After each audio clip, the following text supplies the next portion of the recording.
नजर सब पर। नमस्कार, मैं अनंत त्रिपाठी, स्वागत है आपका 10 न्यूज में। आइए सीधे रुख करते हैं अब तक की 10 बड़ी खबरों का। केंद्र सरकार 2029 लोकसभा चुनाव से पहले 33% महिला आरक्षण लागू करने की तैयारी में है। अमित शाह ने इस पर सहमति बनाने के लिए एनडीए और विपक्षी नेताओं से बैठक की।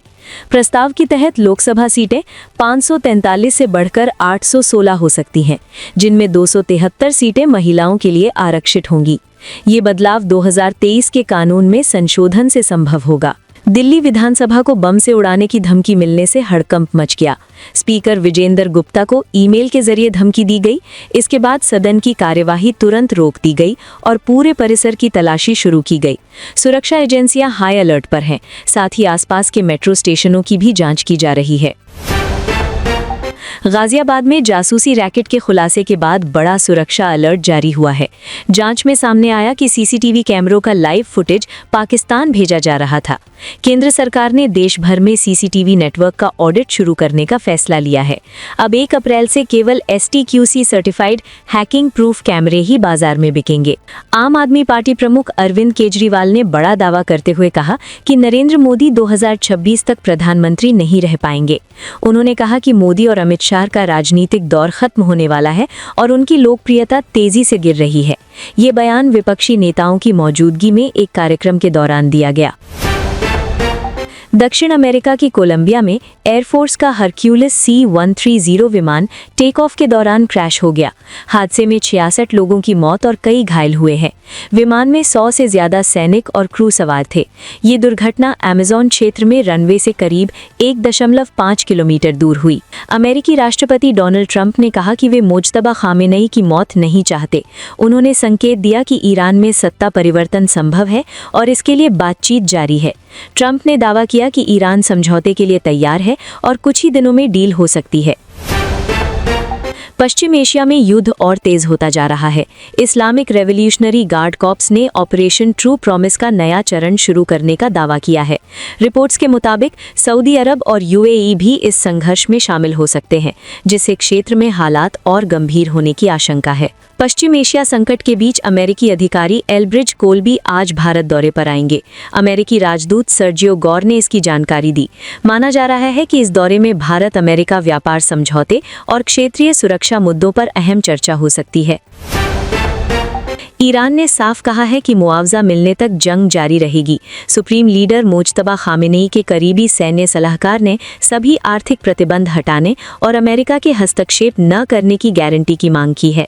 ईरान का कहना है कि सेना पूरी ताकत से ऑपरेशन चला रही है और पीछे हटने का सवाल नहीं है। DMK ने अपने सहयोगियों के साथ सीट बंटवारे को लगभग अंतिम रूप दे दिया है। आज VCK के साथ समझौते की घोषणा हो सकती है। राज्य में 23 अप्रैल को विधानसभा चुनाव होने हैं, जिसे लेकर राजनीतिक सरगर्मी तेज हो गई है। सचिन पायलट ने केरल चुनाव से पहले बीजेपी पर बड़ा आरोप लगाया है।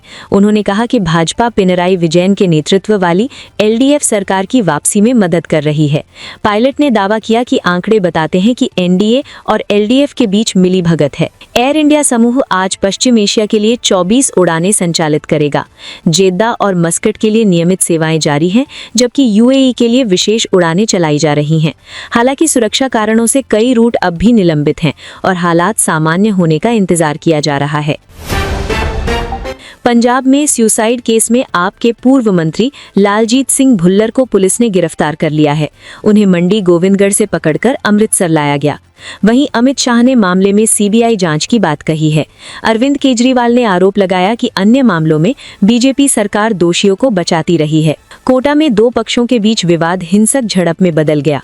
नानता इलाके में लाठी डंडों से हमला और ढाबे में तोड़फोड़ की घटना सामने आई है। इस झगड़े में 5 से ज्यादा लोग घायल हुए हैं। पुलिस ने दोनों पक्षों के खिलाफ मामला दर्ज कर जांच शुरू कर दी है। राजस्थान में मार्च के अंत तक बारिश और तेज हवाओं का दौर जारी रह सकता है। मौसम विभाग के अनुसार 26 से 31 मार्च के बीच 2 वेदर सिस्टम सक्रिय रहेंगे। वहीं मध्य प्रदेश और उत्तर प्रदेश में भी बारिश और तापमान में गिरावट देखी गई है, जिससे मौसम ठंडा बना हुआ है। भारतीय शेयर बाजार में आज जोरदार उछाल देखा गया। BSE सेंसेक्स 650 अंक चढ़कर 73,300 पर पहुंच गया, जबकि निफ्टी 50 भी 200 अंक की तेजी के साथ 22,000 700 पर कारोबार कर रहा है।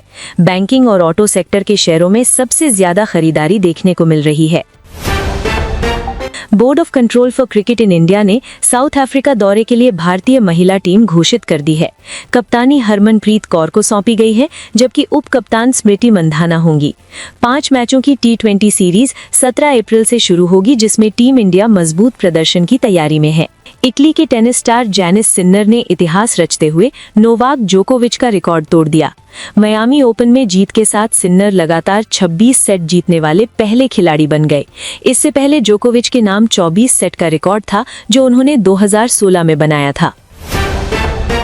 अक्षय कुमार ने धुरंधर 2 की सफलता पर खुशी जताई है। उन्होंने कहा कि अच्छी फिल्मों की सफलता इंडस्ट्री के लिए सकारात्मक संकेत है।